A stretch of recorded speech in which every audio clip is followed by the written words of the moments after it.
యాగంటి బసవన్న కలియుగాంతం వరకు పెరిగి నేను వచ్చినప్పుడు లేచి రంకే వేసేనయ్యా అని వీరబ్రహ్మం గారు కాలజ్ఞానంలో చెప్పారట.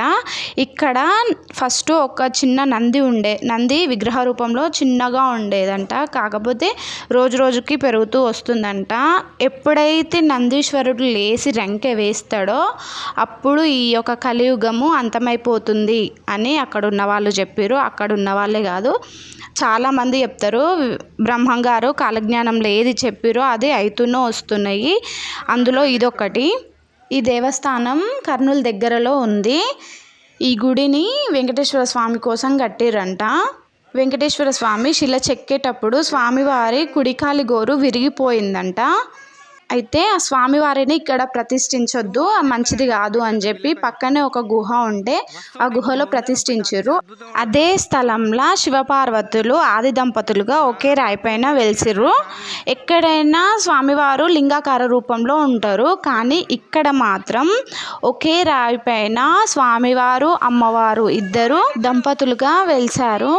ఇంకొక విషయం ఏంటంటే, ఈ యాగంటి క్షేత్రంలో కాకి కానీ గ్రద్ద కానీ శని నవగ్రహాలు కానీ ఏవి ఉండవు, ఏవి రావు ఇటు. ఒకవేళ వచ్చినా కానీ బయటికి వెళ్ళేలోపే చనిపోతాయట. ఎందుకు రావు అంటే, అగస్త్య మహాముని అనే ఒక ఋషి తపస్సు చేస్తుంటే ఒక రాక్షసుడు కాకి రూపంలో వచ్చి మాంసం ముద్దలు ఉంటాయి కదా, అవి హోమం లేచిండంట. హోమం లేయడం వల్ల హోమం అనేది ఆగిపోయిందంట. అప్పుడు ఆ ఋషి కోపంతో శపించిండంట, సూర్యచంద్రులు ఉన్నంతకాలం ఇక్కడ కాకి కానీ గ్రద్ద కానీ రాకూడదు అని శపించిండంట. అందుకే కాకి కానీ గ్రద్ద కానీ శని నవగ్రహాలు ఏవి ఉండవు ఇక్కడ. ఇంకో విషయం ఏంటంటే, వెంకటేశ్వర స్వామి మొదట పాదం పెట్టింది ఇక్కడనే, అంటే స్వామివారి జన్మస్థానమే ఇక్కడనే. రెండో పాదం దేవుని గడప, మూడో పాదం తిరుమల. ఇక్కడ ఉన్న స్వామివారు బ్రహ్మచారి. స్వామివారికి ఇంకా కళ్యాణం కాలేదు. ఏది మొక్కితే అది అయితే అంట. ఇక్కడ వెంకటేశ్వర స్వామిని మనం మనస్ఫూర్తిగా ఏం కోరుకున్నా కానీ ఆ కోరిక ఖచ్చితంగా నెరవేరుతుందంట. ఇక్కడ ఎటు చూసినా వాటరే కనిపిస్తాయి. నంది నోట్లో నుండి వస్తుంటాయి వాటరు. అక్కడ మా పిల్లలు మా ఆయన స్నానం చేసుకుర్రు. ఇంకా మాకు దిగేంత లేదు, మేము దిగలేదు వాళ్ళకి కోనేరులకి. ఇప్పుడు మేము చూపిస్తున్న కోనేరు, ఇందులో కాళ్ళు చేతులు ఏవి కడగొద్దంట. మనం రూపాయి కాయిన్ వేసినా అది మనకు కనిపిస్తుంది, అంత తేటగా ఉన్నాయి వాటర్ అక్కడ. వీడియో మొత్తం చూడండి. ఇందులో చూపించిన అగస్త్య మహాముని తపస్సు చేసుకున్న ప్లేస్. అక్కడ ఒక చిన్న శివలింగం ఉంది, ఇంకా అక్కడ దీపం పెట్టారు, నేను కూడా పెట్టిన. ఒక్కొక్క మెట్టు మన మోకాళ్ళంత ఎత్తుంది, అంత లోపల ఉంది గుహ, చాలా లోపల ఉంది. మెట్లు కూడా చాలా ఎత్తు ఉన్నాయి.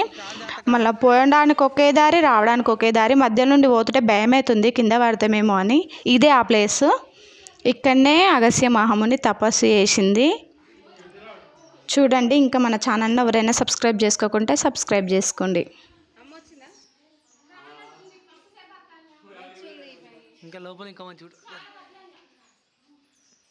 ఎక్కువ నేను పిల్ల బచ్చగా ఉన్నప్పుడు వచ్చిన, ఇప్పుడు పెద్ద బచ్చ.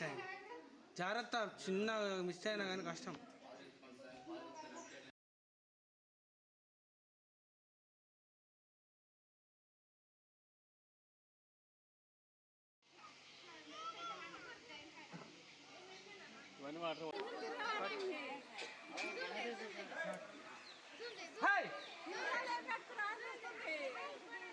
అరే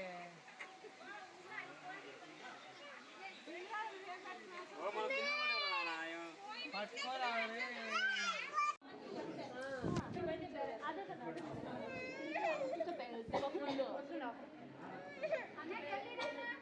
ఇది ఏమంటుంది వీసలేవన్నీ మంచిగా మంచిగా వస్తుంది చేయను.